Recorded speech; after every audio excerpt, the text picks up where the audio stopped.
আসসালামু আলাইকুম রহমতুল্লাহি ওয়াবারাকাতুহু। আজকে আমরা বলবো মা ও সন্তানের ভালোবাসা এবং দুঃখের গল্প, যেটা আমাদের দৈনন্দিন জীবনে ঘটে থাকে। একটি ছেলে তার মার কাছে গিয়ে একটি বিল জমা দিল। মা ছেলের দেয়া চিরকুটটি পড়লেন। ছেলে লিখেছেন, নাম্বার 1, গাছে পানি দেয়া 10 টাকা। 2 নাম্বার, দোকান থেকে ইটা উটা কিনে দেয়া 15 টাকা। 3 নাম্বার, ছোট ভাইকে কোলে রাখা 40 টাকা।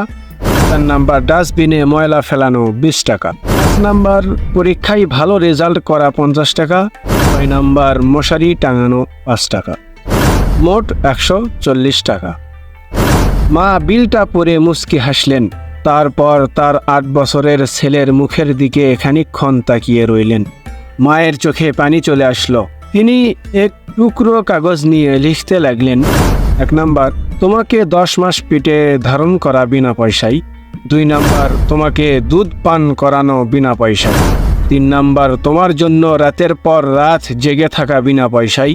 4 নাম্বার, তোমার অসুখ বিসুখ তোমার জন্য দোয়া করা, তোমার সেবা করা, ডাক্তার এর কাছে নিয়ে যাওয়া, তোমার জন্য চোখের পানি ফেলা বিনা পয়সা। 5 নাম্বার, তোমাকে গোসল করানো বিনা পয়সা। 6 নাম্বার, তোমাকে গল্প, ছড়া, গান শোনানো বিনা পয়সায়। 7 নাম্বার, তোমার জন্য খেলনা, কাপড় চোপড় কিনে দেওয়া বিনা পয়সায়। 8 নাম্বার, তোমার কাঁথা ধোয়া, শুকানো, বদলে দেওয়া বিনা পয়সায়। 9 নাম্বার, তোমাকে লেখাপড়া শেখানো বিনা পয়সায়। 10 নাম্বার, এবং তোমাকে আমার নিজের থেকেও বেশি ভালোবাসা সম্পূর্ণ বিনা পয়সায়।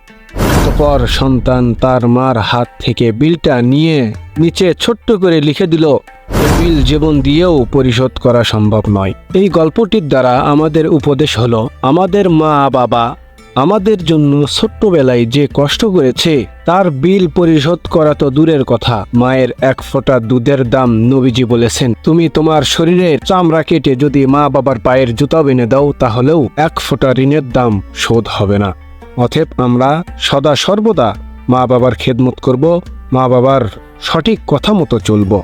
আল্লাহ তাআলা আমাদেরকে মা বাবার খেদমত করার এবং তাদের সঠিক কথা মতো চলার তৌফিক দান করুন। আমিন।